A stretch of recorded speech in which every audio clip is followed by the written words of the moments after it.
Hello, World of Tank Blitzers! Littlefinger here, going to be doing a full tank review on this T95E6. You see it in the garage.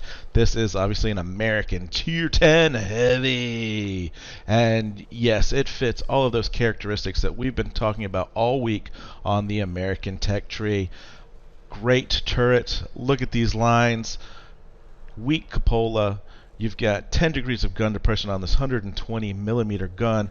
You've got a really nice hull and angle here. Obviously, your weak spot is going to be the lower glacis and the cupola. So let's just check this out for sale right now. Combative T95E6, 17,500 gold. Fits right in line with what we've seen lately. I think 20,000 was the Chieftain Mark 6. You do get all 9 equipment slots unlocked.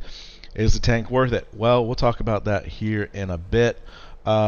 Interesting to note how much the turret overlaps the body of this tank. You're well into the track line there. Consumables, repair kit, multi-purpose, adrenaline. That's pretty much standard for me every time. Case of cola, improved fuel, and can of cola. Ammunition, running probably a little bit too much HE here at 60 mil of pen. Probably not going to be using it too much, but that's the way we have it now. Don't need really 28 rounds anyway. Make sure you are buying your premium heat. Not a fan of with credits. Shouldn't have to tell you that at tier 10. Equipment. This is where the rubber meets the road, so to speak, right? This is the all-important decisions to be made. Gun rammer, you know what? I had a little bit of trouble early with the gun rammer. Wanted to get that damage per minute up to 2850, but I suffered with pen. So since we've got the armor, I decided to back that down, go with calibrated shells. Running defense system because we are not putting that in the provisions. Improved optics gets our view range up to 282, and again, we're going to be frontline. We really don't need camo net. Enhanced gun lane drive gets our aim time down to 3.4. The supercharge, you know, if you played this maybe a little bit further back, I could see an argument for it. The shell velocity is not wonderful, and especially with the fact that you've got heat. So I went with the enhanced gun lane drive. Enhanced armor. I love using enhanced armor whenever I have a tank with a lot of armor because we're getting additional 4%. Enhanced engine accelerator there. Vertical stabilizer.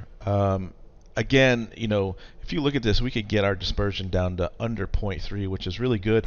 But however, we are going to be frontlining it. We're going to be shooting a little bit more on the move, more brawling. So I want to reduce that turret bounce as much as possible. So I went with the vertical stabilizer, enhanced tracks, and consumable delivery system.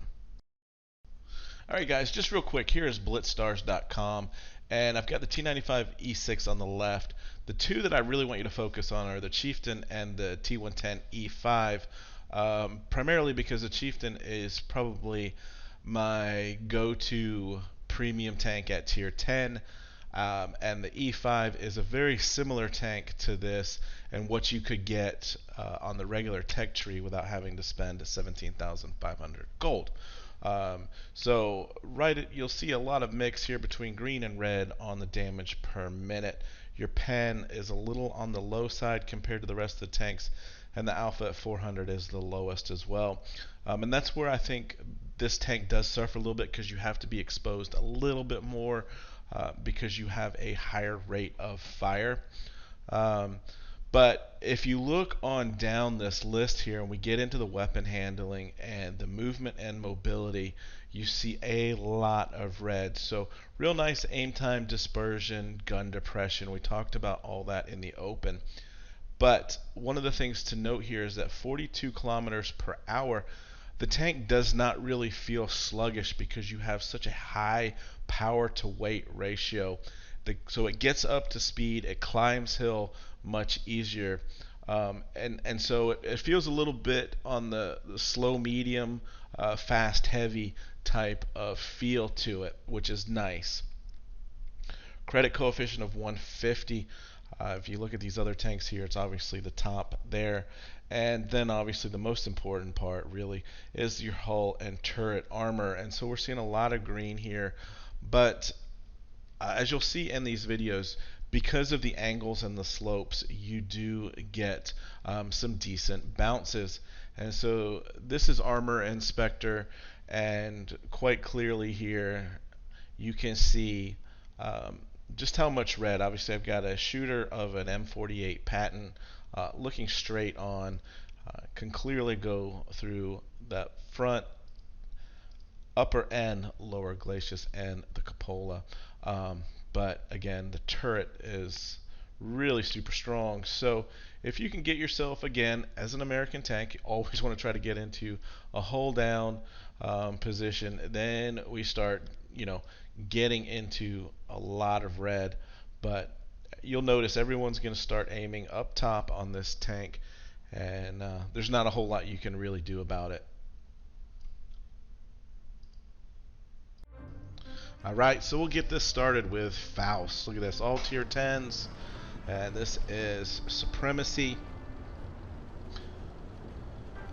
They've got 183, a grill, IS-7, Object 140, T62. And, I thought very likely that their lineup there had them going to A. But I wanted to go ahead and cap C. And you'll see how quickly we get up to our top speed there right at 40 kilometers per hour. Obviously we're going downhill, so we're real quick here into cap D, and then they start capping C, and we got a new subscriber, yay. There's the grill, and because this AMX pulled up here, I went ahead and pulled forward. Obviously we've got a nice little hold down position here, and you'll start to see us getting some bounces.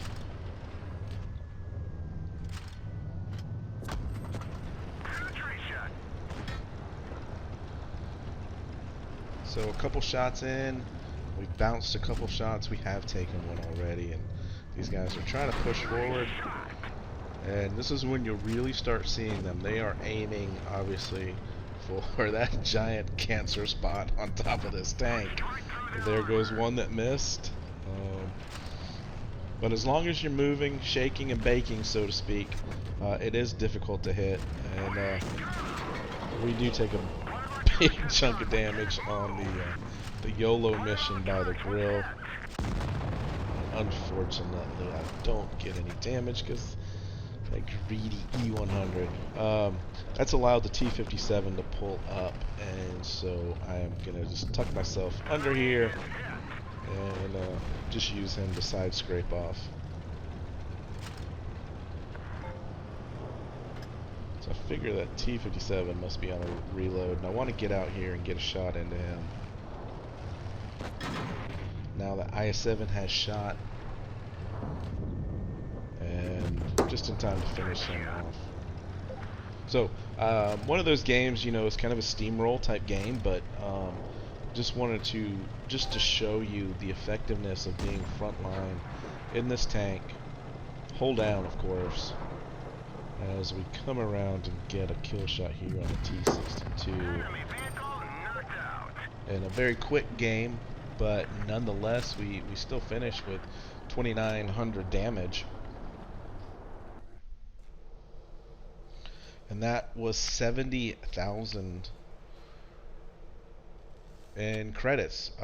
So at tier 10, where you're struggling to make credits on a regular game, that credit coefficient really helps out. So we'll switch on over to Mayan Ruins. And again, looking for places early on in my head, where can I get to where I can get hull down? Well, the heavy side of this map really does not offer that, so we're not going to go there. But I guess that was, what do we have, a T57 on our team? If you look at the mini map, I'm cutting towards the middle, going towards the flag. And that T57, he stops there, he's waiting, and you watch this. Even though there's now 3 red dots in the corner of the map, he's gonna proceed all the way through town. So, you know, we got an unfortunate bounce there. Spot up the T57. And he's going to get one shot off of my really weak spot, and that T62 is going to get me. So we're down 800 hit points already. And look at this T57. Even though everybody is spotted on this map, he is going to continue around. But we've got more than one hold down position over here, so we'll use this one right here. Figure that T57's on a reload and is trying to get down the hill.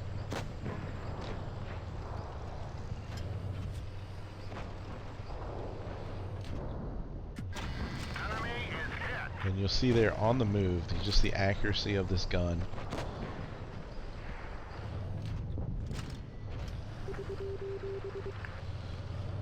And look at the T57, look at this, he's still coming around. Look at that bounce from the TD. We got a T62A coming up over the bridge. That was just a bad play on my part. Shouldn't have made that trade at all. Probably could have waited for that object to be super aggressive and get taken out. Because that object that we shot down there saw him. And finally, here comes the T57.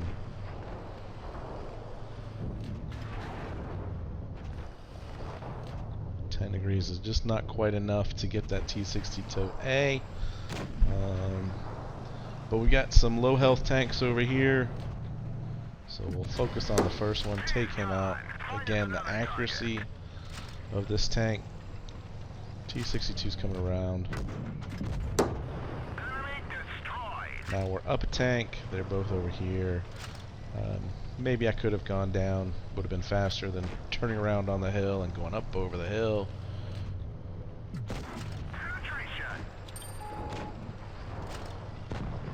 We'll shoot one HE shot here into the back of the Leopard.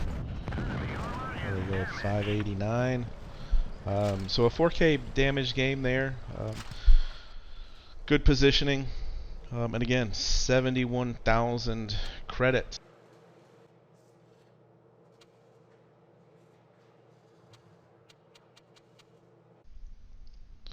Alright guys, so I really didn't spend much time talking about whether or not I thought this tank was worth the 17,500 gold. So what I decided to do was just hop in, play one more game in this tank, just to see how it went, and again to refresh my feelings on it.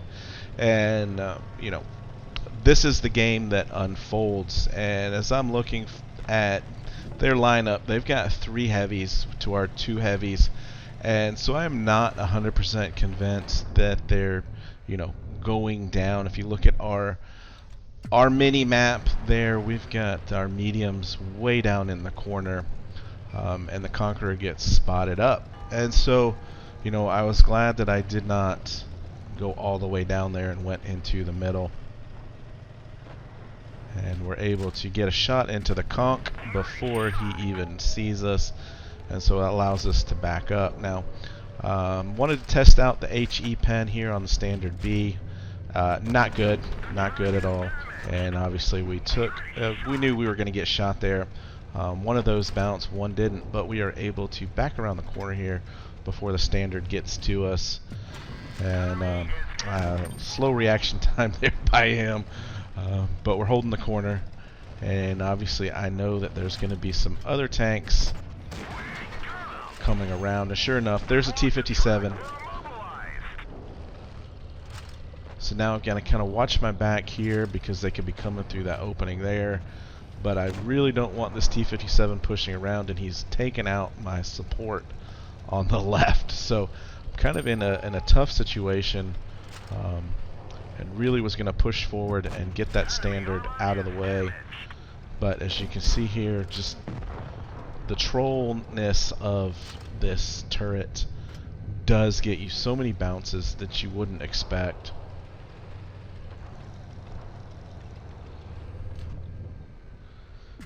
and I do really appreciate the accuracy on this gun. So it's got some things going for it real well. Obviously, credit coefficient.